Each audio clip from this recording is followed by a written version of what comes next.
नाम ना पूछें, ये पता चल जाए इसको जादू हुआ है कि नहीं। वो तो जरूरी है, वो तो पूछ सकते हैं। वो तो जरूरी। नाम उनका बाबर आजम है, बहुत बड़े पाकिस्तान के क्रिकेट प्लेयर हैं। मेहरबानी करें उनकी परफॉर्मेंस का बता दें। यहां बैठ के कह रहा हूं बाबर आजम और रिजवान के लिए ये दुआ करो कि उनकी फॉर्म वापस आए।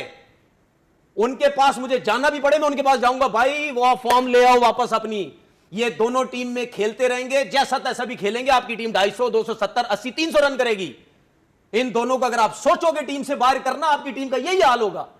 इन दोनों को हटाओ। क्या आपके पास पाकिस्तान टीम की क्रीम खेल रही है, आपकी क्रीम खेल रही है आपकी। इन दोनों को हटाने के बाद क्या नजर आ रहा है आपको? मैं पागल नहीं हूं भाई, क्रिकेट खेली हमने भी। मुझे पता है कि इन दोनों की फॉर्म नहीं है, इस वजह से आपकी बैटिंग स्ट्रगल कर रही है। इनके बगैर, इन दोनों के बगैर आपकी टीम नहीं है कुछ भी, जो मर्जी आप बोलते रहे। हुआ यह है कि कहा यह जा रहा है कि जो बाबर आजम है उनके ऊपर क्या हुआ है, उनके ऊपर काला जादू हो गया है बाबर आजम पर। एक बार फिर आपको पता है, इससे पहले पंडित बैठे थे। कितने पंडित थे वो? 150 कितने थे पता नहीं। वो पंडित बैठे थे इंडिया से, जब सीरीज हो रही थी, पाकिस्तान खेल रहा था, तो उन्होंने कहा कि ये जो पंडित बैठे ना, इन्होंने पाकिस्तान को हरवाया है। तो मेरे ख्याल से किसी के ज़हन में भी नहीं आया होगा, और मुझे लगता है बाबर आजम साहब के भी ज़हन में नहीं है। और मेरी रिक्वेस्ट है आपसे, उनका इलाज करें। कई हिंदुस्तानियों ने भी उस पर जादू किया होगा काला, ताकि वो ना चल सके। और विराट जो है वो ज्यादा, ये तो आप बता रहे हैं खुद से ना, फिर मुझसे ना पूछें। मुझे ये आइडिया है, ये लगता है मुझे, मैं कंफर्म नहीं हूँ। ओके चले, आप ना उनकी एक तस्वीर भी मुझे खोल के दे देंगे। दुआ ये करें इनकी फॉर्म वापस आए।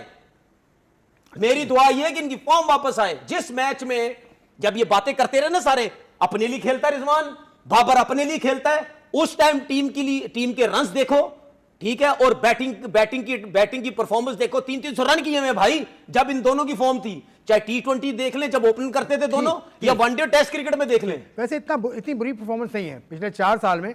अगर ओडीआई परफॉर्मेंस देखें तो 63 टोटल मैचेस हैं, और उसमें से 35 पाकिस्तान जीता है, 27 हारा है, लेकिन 35 जीता है ओडीआई परफॉर्मेंस। मेरा सिर्फ कहने का मकसद ये है कि जिस मैच में ये दोनों रन्स करेंगे, आपकी टीम बड़े रन्स करेगी। बाबर के रन्स तो काफी अच्छे हैं अभी ये वेस्ट इंडीज में जो 280 किए हमने पहले मैच में जीते हैं जो हम, ठीक है। बाबर और रिजवान की 60-70 रन की पार्टनरशिप थी, तो उसके बाद उनको मोमेंटम मिला, हसन नवाज और रन किए।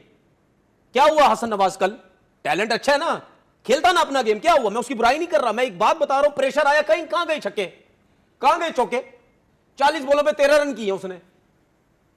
मैं उसकी बुराई नहीं कर रहा। मैं तो अब ये कह रहे हैं कि जी काला जादू हो गया है उनके ऊपर, और ये जो मैजिक स्पेल किया गया है वो उनके ऊपर इसलिए किया गया है कि उनको अच्छा ना खेले वो।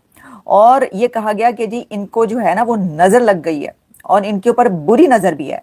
और हुआ ये कि एक साहब ने एक शो किया, और उन्होंने एक जो है मौलवी साहब उनको बुलाया। उन्होंने कहा कि जी मैं आपको एक तस्वीर दे रहा हूँ, पिक्चर दे रहा हूँ, और आपको इनकी डेट ऑफ बर्थ दे रहा हूँ। उन्होंने कहा जी मदर का नाम भी, उन्होंने कहा जी मैं वो भी दूंगा, आप मुझे ये बताएं कि कहीं इनके ऊपर जो है ये क्या हुआ है। मुझे लगता है, उन्होंने उन साहब ने कहा, मुझे लगता है कि जो बाबर आजम हैं ये इनके ऊपर जो है ना कुछ ऐसा उन्होंने मैजिक किया है इंडिया वालों ने कि ये बुरा खेलें, ये खेल ही अच्छा ना सके।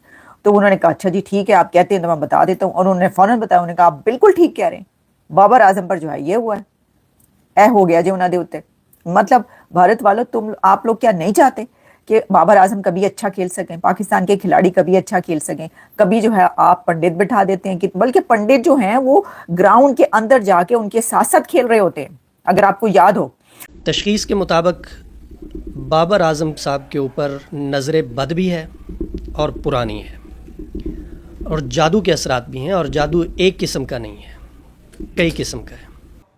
कहां हैं आप? इतने अरसे से खेल रहे हैं भाई। नसीम शाह साहब, हसन अली साहब, नवाज साहब खेल रहे हैं ना, करो ना खुद। जिस तरह सारे बोलते हैं ना, बाबर और रिजवान, आओ ना एकदम से परफॉर्म करो, ठक करके जितवा के चले जाओ। भाई आप भी तो जितवाओ।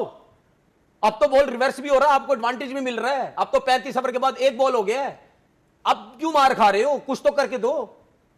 नहीं आपकी फिटनेस होगी अच्छी, नहीं आप जगह पे बॉल कर पा रहे, नहीं आपको कॉन्फिडेंस है, या उस लेवल के नहीं है आप लोग यार।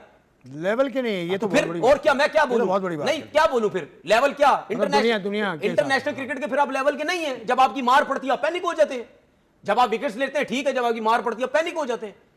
वही शे होप जो 30 ओवर तक ऐसे लग रहा था जैसे उसको खेलना नहीं आता, इतनी मुश्किल में था, वही भी आखिरी 20 ओवर में वो इस तरह मार रहा था जैसे पता नहीं कोई क्रिस गेल आ गया उनके पास। 100 नहीं 18 सेंचुरीज हैं उसकी। मैं बड़ा आपको अच्छा player सेंचुरीज है। की बात नहीं कर रहा, मैं 50 की उसकी एवरेज है, 1800 हो गया, मैं वो बात नहीं बाबर कर की रहा। भी 18 है। मैं ये कह रहा हूं 1900 उसकी, मैं ये कह रहा हूं कि शे होप आखिरी तरह के जादू उनके ऊपर जो है वो हो चुके हैं, और ये जो है ना ये बुरी नजर भी है। अच्छा, उसके बाद फिर उन्होंने इलाज मुआवजा भी पूछा कि बताएं जी ये जो इलाज है हम कर देते हैं, तुसी दसो की किया जाए, ऐ किया जाए, वो किया जाए। तो उन्होंने कहा कि जी ये है सूरत हाल। तो मैं ये सोच रही थी कि देखें वो तो इतने मजहबी, ये सब हमारे जो क्रिकेटर हैं कितने मजहबी हैं, इतने रिलीजियस हैं। ये तो देखिए क्या क्या करते हैं कि जाके जो है ना ये मतलब बाजमात नमाजें पढ़ते हैं, बल्कि जो क्रिकेट हो रही होती है ग्राउंड के अंदर ही नमाजें पढ़ना शुरू कर देते हैं। इतने इतने रिलीजियस हैं, फिर इनके ऊपर कैसे हो सकता है? क्योंकि कहते हैं हर वक्त दरूद पढ़ते रहते हैं, नमाजें पढ़ते हैं, हज और उम्रे पे जाते हैं सबके सब। ये तो क्रिकेट खेलें ना खेलें ये सब जरूर करते हैं, वो जीतें या ना जीतें। उन्होंने हज करना है, उन्होंने उम्रा करना है, उन्होंने बाजमात नमाज पढ़नी है, ग्राउंड के अंदर खड़े होकर अजानें दे देकर नमाज पढ़नी है, दाढ़ियां रखनी है, टोपियां पहननी है, शलवारें ऊंची करके पहननी है, ये सब करना है। क्रिकेट और जो क्रिकेट खेलना और जीतना तो बाद में होता है। लेकिन नमस्कार दोस्तों, पाकिस्तान का किंग कहे जाने वाले बाबर आजम की इस समय काफी खराब फॉर्म चल रही है, या फिर यूं कहें कि वह खेलना ही भूल गया है। अब इसी को लेकर पाकिस्तानी मीडिया में चर्चा चल रही है कि बाबर आजम पर काला जादू किया गया है, जिसके कारण उसकी फॉर्म चली गई है और वह अच्छा प्रदर्शन नहीं कर पा रहा है और टीम से बाहर निकाल दिया गया है। एक पाकिस्तानी शो में एक एंकर ने एक मौलवी से पूछा कि क्या बाबर आजम पर काला जादू किया गया है, तो मौलवी का कहना है कि बाबर आजम पर निश्चित रूप से काला जादू और तंत्र विद्या की गई है और उसकी नजरबंदी भी की गई है। यहाँ तक कि एंकर ने तो भारत पर इसका इल्जाम डाल दिया है कि भारत वालों ने बाबर आजम पर काला जादू किया है, और खास तौर पर विराट कोहली के चाहने वाले या फिर विराट कोहली के फैंस ने ये काला जादू बाबर आजम पर करवाया है। लेकिन ये काला जादू और तंत्र विद्या की बात आज की नहीं है, इससे पहले भी भारत और पाकिस्तान के मैच के समय पाकिस्तान की मीडिया में यह चर्चा चल रही थी कि भारत ने मैदान के अंदर पंडित बिठाए हुए जो अपनी मंत्रों की शक्ति से पाकिस्तानी टीम पर जादू कर रहे थे। इसके कारण पाकिस्तान वह मैच हार गया और भारत काफी अच्छे अंतर से वह मैच जीतने में कामयाब हो गया। इसके उलट जब तनवीर अहमद से पूछा गया कि क्या बाबर आजम और रिजवान को टीम में रहना चाहिए, तो तनवीर अहमद भड़क गया, क्योंकि तनवीर अहमद का कहना था कि दुआ करो कि बाबर और रिजवान की फॉर्म वापस आ जाए ताकि पाकिस्तान की क्रिकेट बर्बाद होने से बच जाए। अगर ये दोनों टीम में नहीं होंगे तो बाकी किसी तीसरे से कोई उम्मीद रखना भी बेकार है। आपको तो पता ही है दोस्तों कि हाल ही में पाकिस्तान और वेस्ट इंडीज के बीच खेली गई 3 ओडीआई मैचों की सीरीज वेस्ट इंडीज 2-1 से जीत गया था और पाकिस्तान को काफी जबरदस्त तरीके से इस सीरीज में हरा दिया था, जिसके अंदर बाबर आजम और मोहम्मद रिजवान सुपर फ्लॉप साबित हुए थे। अब इस वीडियो में इतना ही दोस्तों। वीडियो कैसा लगा कमेंट में अपनी राय जरूर बता देना। वीडियो अच्छा लगे तो वीडियो को लाइक करना, शेयर करना, चैनल को सब्सक्राइब भी कर लेना दोस्तों। आपके सपोर्ट से हमें मोटिवेशन मिलता रहता है। तो मिलते हैं पाकिस्तानी मीडिया, स्पोर्ट्स और जियो पॉलिटिक्स से जुड़े ऐसे ही वीडियो में। तब तक के लिए धन्यवाद। जय हिंद, जय भारत, जय श्री राम।